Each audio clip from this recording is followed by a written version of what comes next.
After having a very traumatizing May, I decided to look back at my Toastmaster career and where I came from, and now where am I going? Because things sort of went sideways, to say the least. My Toastmasters career actually began in 2019. I had always said about Toastmasters, never. I am not, no, it's a cult. I'm not doing this. Don't ever put me in a Toastmasters club. And then we had Cynthia Stott, who knew how to maneuver things. And so she asked me to do my strength, which was to put on a meeting and to do registration and name badges and get people where they needed to be and in the right position and all of that. So I think I did like 4 different speech crafts. Part of it was to charter Leaders Worldwide, which we ended up doing in December of 2019. She also was very good at saying to me, you know, you'd be really great at contests. You could probably go all the way to international. I said, oh, okay, I could do that. She said, yeah, well, there's one drawback. You have to become a Toastmaster. Well, that took about 15 days before I finally said, okay, I can do this. I can be a Toastmaster. And I did. I joined 2 clubs, both Heart to Heart and Leaders Worldwide. I was officers in both clubs. And that's where it all started. And that was almost, we're going on 6 years now. So where have I been? What have I done? What have I learned? Why am I still here?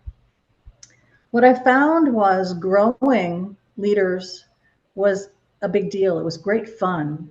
Michelle and I played back and forth between being treasurer and being secretary. It was very interesting. And then Heart to Heart, I loved the energy, the connection, the interdependency of everyone in the club. I found a home. I found a purpose. I found my voice. Because I think you all have heard my first speech, which is about my grandmother telling me that I should never stand up in front of groups of people and talk because I'm just not very good at it. That was another reason why I never joined Toastmasters. But I have Nyla now. She sits on my shoulder. And you notice that one paw is sitting out there because she's knocking grandma off my shoulder.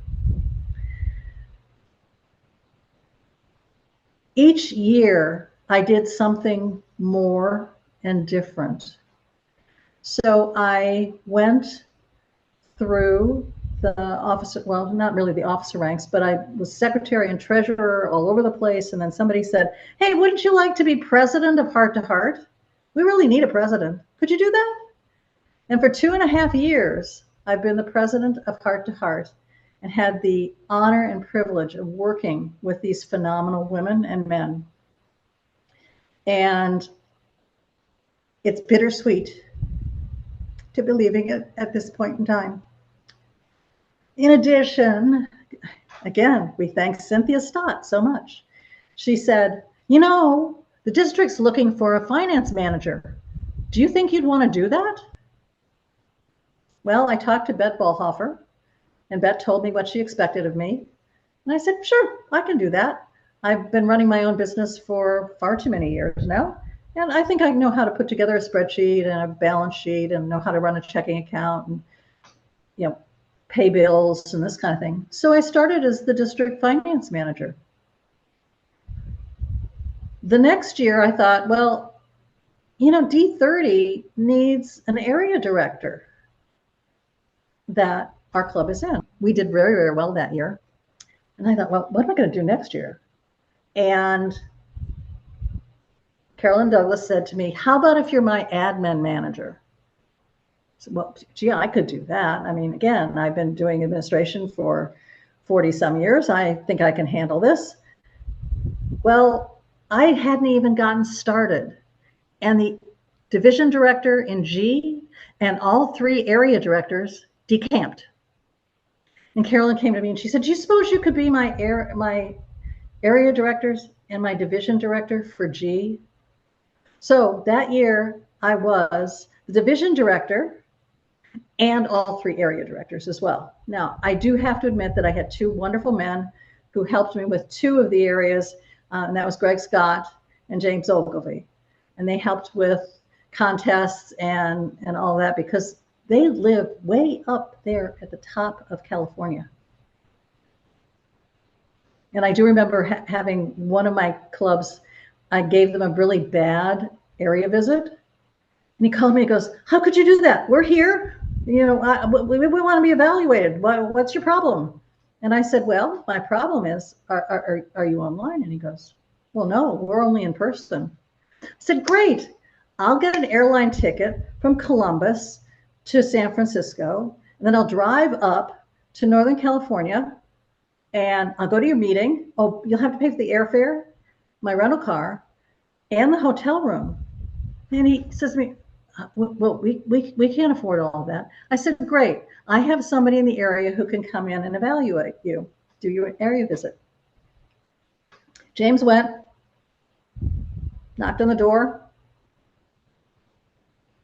There were people, there were cars in the parking lot, knocked on the door. They never answered. So I wrote him a note and I said, "We tried, we were there, you didn't let us in. The area visit stands." He called me and he goes, "I am so sorry. Maybe next time." So that was a very interesting year for me to have to do area contests, division contests, and all the other stuff that goes along with being both of those positions. But we did it well. Everybody did what they needed to do, and the division and the areas were whole. So what do I do the next year? What's left? Well, Ed says to me, "How about if you become the club growth director?" And I said, "That's the only contested role in the district. All the others, you know, PQD, director, you get to run all on your own. If you can get through the first one, you're golden." Well, I can probably do that. So I became the club growth director for District 57. In my year, we brought on 4 new clubs. And we lost a few, but overall, we were in the black. It's really great, really great. I had a great time. I created some wonderful things with Ashley. I thank him so very much. He created the open house, the beginnings of the open house kit, where you could actually do a club in an hour. You could charter a club in an hour. I was amazed. And we did it. We did it 4 times. So went to election the next year, PQD, there I was all by myself. And I had a vision of not doing 50 million training classes for the district, but rather to do those that we needed to do, and creating a list called the Table of Content.